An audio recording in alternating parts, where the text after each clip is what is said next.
A psychologist studied him before the tournament started. His verdict: leave him at home. Too immature, not ready for what's coming. The coach ignored him completely. Good call, because the kid he almost benched was about to become the youngest player ever to win a World Cup, by scoring twice in the final itself. This isn't a story about talent. Talent alone doesn't survive a World Cup final. This is about something else entirely. Here's how it actually works. Let's start with the basics. A World Cup squad is 20-something players. Most of them never see the field. The coach picks his best 11, and everyone else waits. That's the mechanic. Selection, then silence. So how does a 17-year-old break into that 11?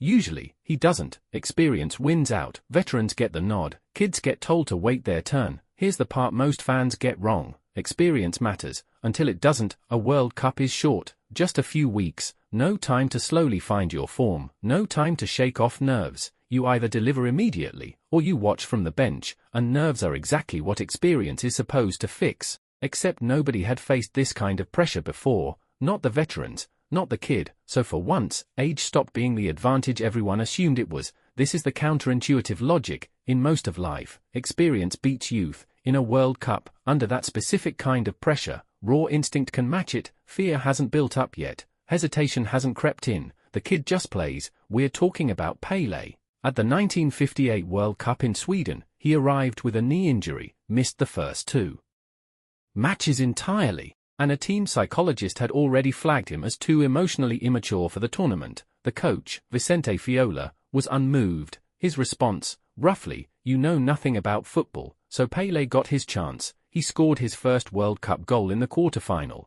then a hat-trick in the semi-final. 3 goals, 1 match, against France. Most players never score a hat-trick at any World Cup.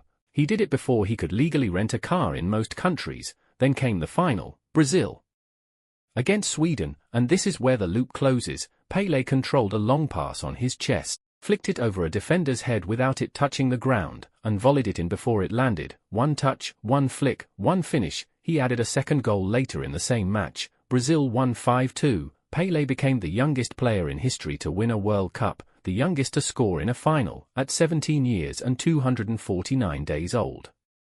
Here's the twist most retellings skip: it wasn't just talent that got him there, it was timing. Television was reaching far more households in 1958 than ever before. The world wasn't just hearing about this performance. For the first time, it was watching. A 17-year-old became a global phenomenon not only because of what he did, but because of who was finally able to see him do it. Talent needs a stage. Pele got the biggest one football had ever built, at the exact moment the cameras were ready for him. This still echoes today. Every World Cup, commentators reach for the same comparison whenever a teenager lights up the tournament, because Pele set the benchmark that every young prodigy since has been measured against, whether they like it or not. The pattern repeats: young player, low expectations, a moment too big for his age, somehow not too big at all. So here's the whole idea, reassembled: a World Cup gives no time to grow into the moment. You either deliver now or you don't play at all. That pressure usually favors experience.